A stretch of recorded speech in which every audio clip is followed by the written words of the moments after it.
Hello everyone. आज की इस वीडियो के अंदर हम डिस्कस करेंगे चैप्टर 2 क्लास 10th साइंस की केमिस्ट्री का चैप्टर 2 डिस्कस करेंगे। जिस चैप्टर का नाम है एसिड बेस एंड साल्ट। दोस्तों एसिड बेस एंड साल्ट का लेक्चर 1 हमने ऑलरेडी अपलोड कर दिया है और लेक्चर 1 आपने होप करता हूँ कि लेक्चर 1 देखा होगा। दोस्तों लेक्चर 1 को कंप्लीट करने के बाद ही आप लेक्चर 2 देखें तो ये आपके लिए बहुत अच्छा हो जाने वाला है। और दोस्तों ये वेरी इंपॉर्टेंट वीडियो है और इस वीडियो के अंदर मैं ट्राई करूंगा कि मैं बेसिक से बिल्कुल चीज़ों को पढ़ाने की कोशिश करूं। तो दोस्तों जो आज का हमारा टॉपिक है, जहाँ से हमने लास्ट क्लास को एंड किया था वहीं से मैं इस क्लास को आगे प्रोसीड करूंगा और आगे जो भी आगे आने वाले कॉन्सेप्ट हैं उन कॉन्सेप्ट को आपको बताने की कोशिश करूंगा। सबसे पहले दोस्तों, अगर आप हमारे चैनल पर नए हैं तो डेफिनेटली हमारे चैनल को सब्सक्राइब कर दीजिए, क्योंकि इस चैनल में बोर्ड से रिलेटेड जितने भी सब्जेक्ट हैं उन सभी के वीडियोस आपको धीरे धीरे करके मिलते जाएंगे। बिल्कुल बेसिक से लेकर एडवांस तक जो भी कॉन्सेप्ट पढ़ाया जाएगा वो बताया जाएगा। ठीक है, तो चलिए आज की इस क्लास के अंदर हम पढ़ेंगे कि मैं कह सकता हूँ, मैं यहाँ से चीज़ों को लिखना चालू करता हूँ। मैंने कहा आज की इस क्लास के अंदर हम पढ़ेंगे फैक्टर्स। ठीक है, ध्यान से देखिएगा। Factors affecting the factors affecting the degree of factor affecting the degree of ionization. ठीक है, आयोनाइजेशन यानी आयनन की मात्रा को प्रभावित करने वाले कारक। आयनन की मात्रा को प्रभावित करने वाला कारक जो है दोस्तों, ये पेपर में आता है, वेरी इंपॉर्टेंट क्वेश्चन है। हेडिंग बना दीजिए, आयनन की मात्रा को प्रभावित करने वाले कारक। ये बहुत इंपॉर्टेंट क्वेश्चन है। 4-5 ऐसे फैक्टर्स हैं जो आयनन की मात्रा को प्रभावित करते हैं और ये पेपर के पॉइंट ऑफ व्यू से काफ़ी इंपॉर्टेंट भी है। तो हेडिंग फटाफट से बनाइए, लिखिए आयनन की मात्रा को प्रभावित करने वाले कारक। ठीक है, वो करता आपने लिख लिया होगा। चलिए दोस्तों समझने की कोशिश करते हैं। सपोज करिए, आप यहाँ पर चीज़ों को ठीक ढंग से समझने की कोशिश कीजिएगा। सपोज कीजिएगा कि मान लेते हैं कि हमारे पास जो है वो किसी विद्युत अपघट्ट के कितने अणु हैं, 100 अणु हैं। मान लेते हैं हमारे पास किसी विद्युत अपघट्ट के 100 अणु हैं और 100 अणु में से हमने जो क्या किया, वो हमने जल में घोला 25 अणु। और ये 25 अणु किसमें, हमने इसको क्या किया, 100 अणु को हमने जल में घोला और इसके 25 अणु टूट गए। तो इसके 25 अणु टूट गए, इसका मतलब ये, इसका मतलब हमने 100 अणु जल में घोला और इसके 25 अणु क्या हो गए, 25 अणु टूट गए। तो हमारे पास कितने अणु बचे, यानी कि हमारे पास 100 चौथाई अणु बचे। ठीक है, हमारे पास चौथाई अणु बचे। ठीक है, चौथाई अणु क्या हो गए, हमारे पास चौथाई अणु जो है वो बच गए। ठीक है, चौथाई अणु हमारे पास बच गए। इसका मतलब जो आयरन की मात्रा होती है, इसका मतलब ये हुआ कि जितने भी अणु हमने जल में घोले, इन अणुओं में कितने अणु जो है वो आयनों में टूटे हैं, इसे कहते हैं आयरन की मात्रा। ठीक है, अगर दोस्तों देखिए, अगर ज्यादा अणु, यहाँ पर एक बात समझिए कि अगर ज्यादा अणु, ध्यान से सीखिए, अगर ज्यादा अणु आयनों में टूटे हैं, अगर ज्यादा अणु आयनों में टूटे हैं तो टूटे हैं, तो ये बात ध्यान रखिएगा। अगर ज्यादा अणु, इसका मैं थोड़ा स्क्रीन पर करता हूँ, अगर ज्यादा अणु आयनों में टूटे हैं तो आयनन की मात्रा क्या होगी, आयनन की मात्रा अधिक होगी। ठीक है, अगर ज्यादा अणु आयनन में टूटे हैं तो आयनन की मात्रा क्या होगी, आयनन की मात्रा ज्यादा होगी। ठीक है, और यदि मान लीजिए कम अणु कम अणु आयनों में टूटे हैं, और यदि मान लीजिए कम अणु आयनों में टूटे हैं, इसका मतलब ये हुआ कि कम अणु आयनों में टूटे हैं। तो बहुत सीधी सी बात है कि आयनों की मात्रा क्या होगी, आयनों की मात्रा या आयनन की मात्रा क्या होगी, कम होगी। ठीक है, इसकी मात्रा क्या होगी, कम होगी। ठीक है, आयनन की मात्रा आयनों की मात्रा कम होगी। ठीक है दोस्तों, चलिए इसको हम लोग देख लेते हैं अब बेसिक से। चलिए यहाँ पर मैंने इस चीज़ को ठीक ढंग से प्रेजेंट किया है आपके सामने पूरा पीडीएफ के फॉर्म में। ठीक है, मैंने लिखा आयरन की मात्रा को प्रभावित करने वाले कारक। तो सबसे पहले आयरन की मात्रा को प्रभावित करने वाला पहला कारक कौन सा है, विद्युत अपघट्ट की प्रकृति। इसको लिखिए। ठीक है दोस्तों, जब हम बात करते हैं, हमारे पास सबसे पहले हम बात करते हैं विद्युत अपघट्ट की। ठीक है, इधर मैं बात करता हूँ दोस्तों। जब भी हम इस विद्युत अपघट्ट की बात करते हैं जब भी हम इस विद्युत अपघट्ट की बात करते हैं ना, तो विद्युत अपघट्ट जो है वो कितने प्रकार के होते हैं, विद्युत अपघट्ट बेसिकली 2 प्रकार के होते हैं। पहला प्रकार कौन सा है, प्रबल विद्युत अपघट्ट। पहला प्रकार कौन सा है, प्रबल विद्युत अपघट्ट। और दूसरा प्रकार कौन सा है दोस्तों? दूसरा प्रकार है दुर्बल विद्युत अपघट्य। जब भी विद्युत अपघट्य की बात करते हैं तो विद्युत अपघट्य दो प्रकार के होते हैं, प्रबल विद्युत अपघट्य और दुर्बल विद्युत अपघट्य। देखिए दोस्तों, जो प्रबल विद्युत अपघट्य होता है इसके लिए आयनन की मात्रा क्या होती है? इसके लिए आयनन की मात्रा जो है वो बहुत ज्यादा होती है। इसके लिए आयनन की मात्रा क्या होती है? ज्यादा होती है। ठीक है, जो प्रबल विद्युत अपघट्य इनके लिए आयनन की मात्रा ज्यादा होती है। इसका मतलब और यह बहुत ज्यादा, देख सकते हैं ये बहुत ज्यादा आयनों में टूटता है। ये बहुत ज्यादा आयनों में क्या होता है? टूटता है। ये बहुत ज्यादा आयनों में क्या होता है? टूटता है। प्रबल विद्युत अपघट्य में जो है आयनन की मात्रा ज्यादा होती है और ये ज्यादा आयनों में टूटता है। और सबसे बड़ी बात यह है कि बहुत, एक और बात लिख देता हूँ, ये बहुत तेजी से आयनों में टूटता है। ये बहुत तेजी से भी आयनों में टूटता है। ये सारी चीजें लिखते चलिए, ये बहुत तेजी से आयनों में टूटता है। ठीक है, ये प्रबल विद्युत अपघट्य जो है ये इसके लिए, देखिए प्रबल विद्युत अपघट्य में आयनन की मात्रा, पहला पॉइंट क्या है? आयनन की मात्रा ज्यादा होती है। इसका मतलब ये हो कि बहुत ज्यादा आयनों में टूटता है और ये बहुत तेजी से भी आयनों में टूटता है। बहुत तेजी से भी आयनों में ये टूटता है। प्रबल विद्युत अपघट्य जो है बहुत तेजी से आयनों में टूटेगा। इसके लिए आयनन की मात्रा ज्यादा होगी और ये बहुत तेजी से आयनों में टूटेगा। इसी के अपोजिट अब हम वीक इलेक्ट्रोलाइट की बात करें, अगर हम वीक इलेक्ट्रोलाइट की बात करें, दुर्बल विद्युत अपघट्य की बात करें, तो दुर्बल विद्युत अपघट्य ऐसा अपघट्य होता है जिसमें आयनन की मात्रा क्या होती है? जिसमें आयनन की मात्रा कम होती है। इसमें आयनन की मात्रा कम होगी और यह जो है वो तेजी से आयनों में ना टूटकर यह काफी स्लो प्रोसेस है। यह स्लो तरीके से आयनों में टूटता है, यानी आराम से स्लो तरीके से आयनों में ये क्या होगा? टूटेगा। स्लो तरीके से आयनों में टूटता है।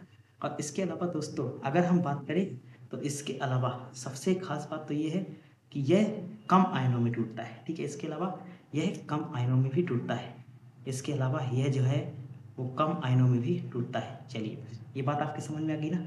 चलिए, तो यहाँ पर पहला सबसे इम्पोर्टेंट फैक्टर्स हम लोग समझ लेते हैं, आयनन की मात्रा को प्रभावित करने वाला कारक जो है वो कौन सा है, इसको हम लोग समझ लेते हैं। चलिए, आयनन की मात्रा को प्रभावित करने वाले कारक, क्या ये बात आपको समझ में आ गई है? होप करता हूँ ये बात पूरी तरीके से समझ में आ गई होगी। ठीक है, विद्युत अपघट्य की प्रकृति, इस चीज में देखिए अभी अभी आपको बताया कि प्रबल विद्युत अपघट्य के लिए आयनन की मात्रा तथा आयनन का वेग अधिक होगा, जबकि दुर्बल विद्युत अपघट्य के लिए आयनन की मात्रा तथा आयनन का वेग दोनों ही क्या इसके अपोजिट कम होते हैं। देखिए यहाँ पर मैंने लिखा है विद्युत अपघट्य दो प्रकार के होते हैं, पहले आपको समझा दिया फिर आपको पूरी तरीके से लिखने के लिए मैंने बोला।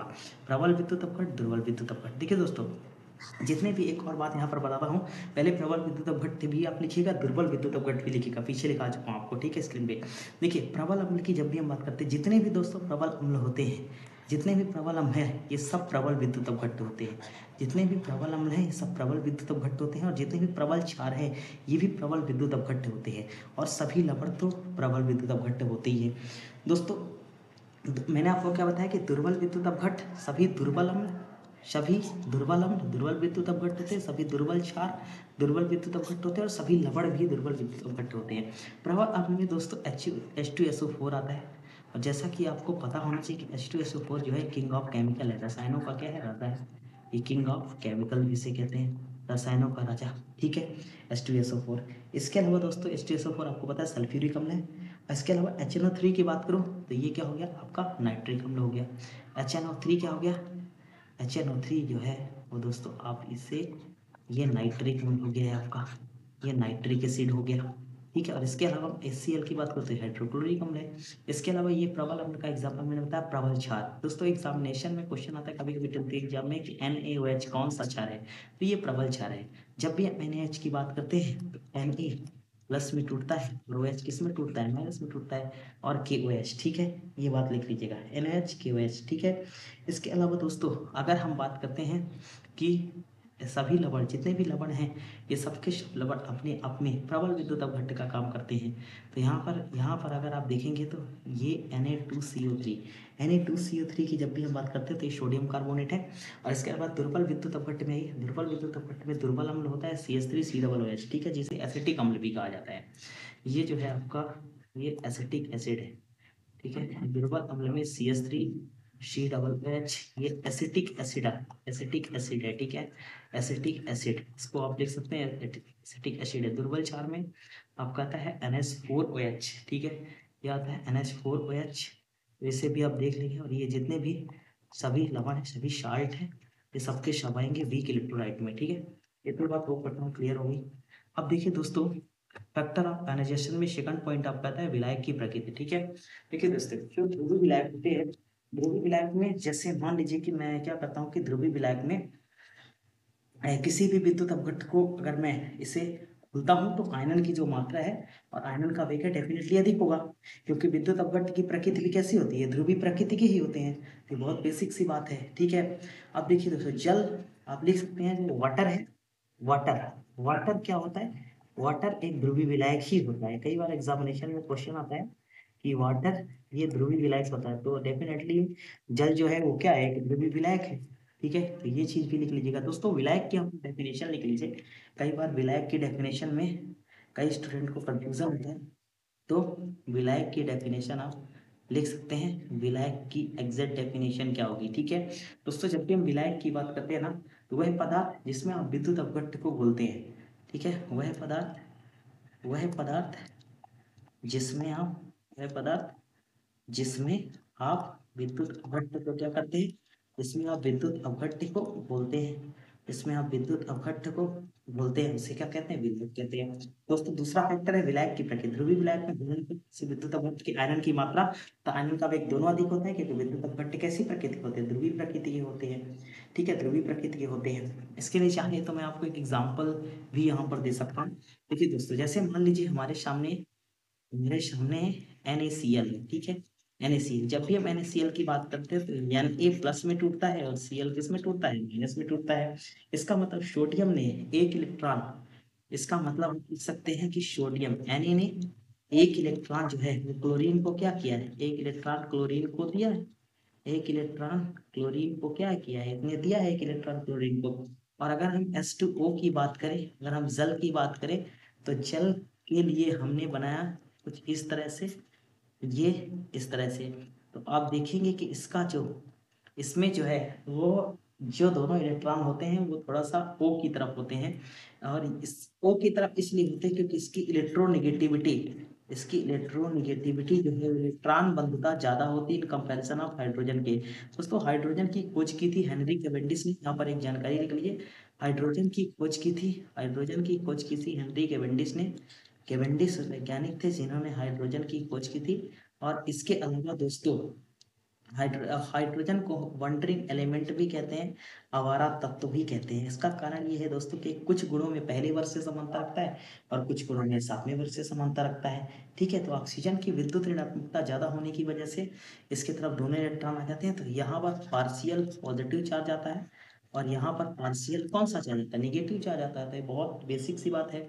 तो अभी यही चीज आपको बताया, पीछे अभी यही चीज बताया, इसको मैंने समझा दिया कि ध्रुवीय विलायक में घोलने पर किसी विद्युत अपघट्ट के आयनन की मात्रा तथा आयनन का वेग दोनों ही क्या हो जाएगा, अधिक हो जाएगा। क्योंकि विद्युत अपघट्ट के भी कैसी प्रकृति के होते हैं, ध्रुवीय प्रकृति के भी होते हैं। तो यहाँ पर मैंने आपको एग्जांपल दे दिया है। तीसरा पॉइंट दोस्तों, विलयन की सांद्रता। दोस्तों, जब भी हम किसी आयनन की मात्रा बढ़ाएंगे तो डेफिनेटली इसकी सांद्रता जो है वो कम हो जाएगी। मान लेते हैं दोस्तों कि एक गिलास पानी में हमने 1 चम्मच नमक का घोला, ठीक है, एक गिलास पानी में हमने 1 चम्मच नमक का घोला, ठीक है, और दूसरे गिलास में हमने नमक के 5-6 चम्मच घोल रखे हैं। तो बहुत स्पष्ट सी बात है कि जो 1 चम्मच, देखिए दोस्तों, तनु विलयन जो होता है, जो जिस विलयन में आयरन की मात्रा कम होती है, जो 1 चम्मच का घोल है वो तनु विलयन होगा, और जो एक गिलास में हमने 5 चम्मच घोल रखे हैं वो सांद्र विलयन होगा, ठीक है। तो इसीलिए हमने कहा कि जितनी ज़्यादा सांद्रता होगी उसकी मात्रा उतनी ही क्या होगी, उतनी ही कम होगी। यानी इसका मतलब यहाँ पर ये है इन्वर्सली प्रोपोर्शनल। तो डेफिनेटली अगर मान लीजिए ये ये घट रहा है तो फिर ये क्या ही होगा, आयरन की मात्रा क्या होगी, आयरन की मात्रा फिर बढ़ेगी। तो बहुत सीधा हिसाब किताब है कि आयरन की मात्रा प्रोपोर्शनल होना सांद्रता। तो इस चीज को लिख सकते हैं कि सांद्रता बढ़ाने पर विद्युत अपघट्ट के आयरन की मात्रा तथा आयरन का वेग दोनों में क्या होता है, घट जाता है, ठीक है। इसी वजह से मैं कह सकता हूँ कि यहाँ पर ये आयरन की मात्रा जो है ये इन्वर्सली प्रोपोर्शनल है किसके, 1/, सांद्रता के, 1/, सांद्रता के। तो ये 1/, सांद्रता के, इसके इन्वर्सली प्रोपोर्शनल में ये दोनों एक दूसरे के दुश्मन है। दोस्तों, नेक्स्ट बात करते हैं ताप की। दोस्तों, मान लीजिए कि आपने 1 चम्मच नमक लिया और और आपने गर्म पानी में नमक घोला, 1 चम्मच नमक एक आपने गर्म पानी में डाला और 1 चम्मच नमक आपने ठंडे पानी में डाला, तो आप देखिए गर्म पानी में जो नमक है वो ज़्यादा जल्दी घुलेगा। यानी कि विलयन जितना ज़्यादा गर्म होगा उस विलयन के लिए आयनन का भी उतना ही क्या होगा, ज़्यादा होगा। विलयन जितना ज़्यादा गर्म होगा उस विलयन के लिए आयनन का भी उतना ही क्या होगा, ज़्यादा होगा। यानी आयनन की मात्रा बढ़ाने पर जैसे ही हम कह सकते हैं कि ताप बढ़ाते हैं तो आयनन की मात्रा भी क्या होती है, बढ़ जाती है। ये ताप बढ़ाने पर आयनन की मात्रा क्या होगी, जाएगी, बढ़ जाएगी। इसी वजह से हमने कहा कि आयनन की मात्रा इज प्रोपोर्शनल टू ताप टेम्परेचर, ठीक है। ताप बढ़ाने पर आयनन की मात्रा बढ़ जाती है। इसके अलावा दोस्तों सम आयन की उपस्थिति, ये बहुत इंपॉर्टेंट है, सम आयन की उपस्थिति। देखिए दोस्तों सम आयन, पहले आप इस चीज को पढ़ लीजिए कि जब भी हम सम आयन की बात करते हैं, सम आयन की उपस्थिति, मान लीजिए हमारे पास एक विलयन है NaOH4H, ठीक है, इसको मैं यहाँ से लिखता हूँ। मान लीजिए हमारे पास एक विलयन है जिसे हमारे पास विलयन है, हमने कहा NH4OH, ठीक है, NH4OH है हमारे पास, ठीक है। अब ये इसको हम मान लेते हैं, ये क्या है, इसको हम मान लेते हैं ये एक दुर्बल विद्युत अपघट्य है, ठीक है, एक दुर्बल विद्युत अपघट्य है, ये एक दुर्बल विद्युत अपघट्य है, ठीक है। अब तो ये जो है वो टूटेगा किसमें, NH4 प्लस में, OH इसमें माइनस में, OH माइनस में, ठीक है। फिर हमारे पास मान के चलते हैं कि हमारे पास एक बार हमने लिया NH4Cl और ये जो है वो मान लीजिए प्रबल, ये है प्रबल विद्युत अम्ल, तो ये किस में टूटेगा, ये टूटेगा NH4 प्लस Cl किसमें, माइनस में। तो यहाँ पर बहुत छोटी सी बात है कि जब भी हमने यहाँ पर बात की कि सम आयन वाले प्रबल विद्युत अपघट्य की उपस्थिति में दुर्बल विद्युत अपघट्य के आयनन की मात्रा तथा आयनन का वेग दोनों ही क्या होते हैं, घट जाते हैं। इस घटना को समआयनिक प्रभाव कहते हैं, ठीक है। ये पॉइंट भी लिख लीजिएगा दोस्तों। जैसे NH4Cl आया, प्रबल विद्युत अपघट्य आया, तो प्रबल विद्युत अपघट्य के अंदर NH4, प्रबल विद्युत अपघट्य के अंदर NH4 प्लस की मात्रा ज्यादा होगी और ये तेजी से प्रबल विद्युत अपघट्य क्या होगा, ये जो है वो तेजी से आयनों में टूटेगा, ये जो है वो तेजी से आयनों में टूटेगा, तेजी से आयनों में ये टूटेगा क्योंकि ये प्रबल विद्युत अपघट्य है, ये तेजी से आयनों में टूटेगा। और जो दुर्बल विद्युत अपघट्य ये काफी आराम से आयनों में टूटेगा, ठीक है। इसी वजह से इसकी मात्रा, प्रबल विद्युत अपघट्य की मात्रा ज्यादा होती है इन कंपैरिजन ऑफ किसके, दुर्बल विद्युत अपघट्य के। लेकिन आयन कैसे होने चाहिए, सम होने चाहिए। इसके लिए एक उदाहरण देता हूँ दोस्तों। मान लीजिए आपके गाँव में एक मोमोज का रेडी लगाने वाला व्यक्ति है, ठीक है। वो मोमोज भी खराब बनाता है, लेकिन वो गांव में एक ही है, मोमोज अच्छा नहीं बनाता है, मोमोज की क्वालिटी वो नहीं देता है और गांव में सिर्फ एक ही है, उसके अलावा कोई नहीं है। तो कुछ ना कुछ उसके मोमोज तो बिकेंगे ही डेफिनेटली। इसके अलावा वहीं पर कुछ दिन बाद एक ऐसा व्यक्ति आता है जिसके मोमोज की क्वालिटी भी अच्छी है और वो अच्छी क्वालिटी के साथ बनाता भी है और काफ़ी संख्या में बनाता है। इसका मतलब जो सेकंड वाला है उसका मोमोज उसके कंपैरिजन में, फर्स्ट वाले के कंपैरिजन में ज़्यादा तेज बिकेगा। लेकिन दोस्तों वहीं पर अगर एक आइसक्रीम का ठेला लगा दें तो उससे मोमोज पर कोई प्रभाव नहीं पड़ेगा, मोमोज के बिजनेस पर कोई प्रभाव नहीं पड़ेगा। लेकिन वहीं पर कोई दूसरा मोमोज वाला अगर एक रेडी लगा देता है तो डेफिनेटली उस पर इम्पैक्ट पड़ेगा। तो यही होगा सम आयन वाले प्रबल विद्युत अपघट्य की उपस्थिति में दुर्बल विद्युत अपघट्य के आयनन की मात्रा तथा आयनन का वेग दोनों ही घट जाते हैं। इस घटना को कौन सा प्रभाव कहते हैं, समआयनिक प्रभाव कहते हैं। क्या ये बात आपको समझ में आ चुकी है, वो पता ये बात पूरी तरीके से समझ में आ गई होगी आपको। अब दोस्तों आप हेडिंग बना सकते हैं जल का आयनिक गुणनफल, ठीक है। एक पॉइंट मैं यहाँ पर और आपको पढ़ाई देता हूँ, जल का आयनिक गुणनफल, जल का आयनिक गुणनफल। ये बात नोट करिए दोस्तों, लिखिए जल का आयनिक गुणनफल। दोस्तों जब भी हम जल के आयनिक गुणनफल की बात करते हैं तो इसे KW से प्रदर्शित करते हैं। ये पेपर में आता है, इसे KW से प्रदर्शित करते हैं। मान लीजिए हमारे पास जल का फार्मूला क्या है, जल का फार्मूला क्या है, H2O, तो H प्लस में टूटेगा और OH किस में टूटेगा, माइनस में टूटेगा। दोस्तों इसके लिए हम जल के आयनिक गुणनफल के लिखते के, ये के, ये बड़े ब्रैकेट में जब भी हम इसको बंद करते हैं ना तो इसकी सांद्रता इसको कहते हैं। और ये हमने लिखा OH माइनस और बटे में पूरी सांद्रता को हमने क्या लिख दिया, पूरी सांद्रता को हमने लिख दिया H2O, ब्रैकेट में बंद कर दिया और ब्रैकेट में बंद कर दी, इसकी क्या बन गई, सांद्रता बन गई। क्या इतनी बात आपको समझ में आई। चलिए अब इसको आप क्या कर दें, अब इसका आप क्रॉस मल्टीप्लिकेशन कर दें, क्रॉस मल्टीप्लिकेशन कर दें, क्लियर गुणा जिसको आप कहते हैं, तो हो जाएगा H प्लस OH माइनस। यहाँ तक की बात आपको समझ में आ रही है। और ये जल का आयनिक गुणनफल निकालने जा रहे हैं ना, तो इसको हम किससे दिखाते हैं, के डब्ल्यू। तो के डब्ल्यू इक्वल टू हो जाएगा H plus O H minus, ये पूरी चीज नोट कर लीजिएगा, एच माइनस, और इसकी वैल्यू कितनी होती है, इसकी वैल्यू मैं लिख देता हूँ, जल के आयनिक गुणनफल का मान ऑब्जेक्टिव में पेपर में आ जाता है। तो इसके आयनिक गुणनफल का मान होता है 1/10 की घात -2। ठीक है, ये बात आपने लिख लिया होगा। चलिए 2 पॉइंट और छोटे छोटे आप नोट बना के लिख सकते हैं, ये भी ऑब्जेक्टिव में आते हैं, 2 छोटे छोटे पॉइंट। इसके बाद मैं आपको एक बार पूरा रिवीजन करा देता हूँ, नोट लिख लीजिए, छोटे छोटे 2 पॉइंट लिख आते हैं पेपर में। देखिए जल के 550 लाख अणुओं में से, जल के 550 लाख अणुओं में से केवल, ऐसा लिख सकते हैं, केवल एक अणु ही आयनिक होता है, ठीक है, केवल एक अणु ही आयनिक होता है।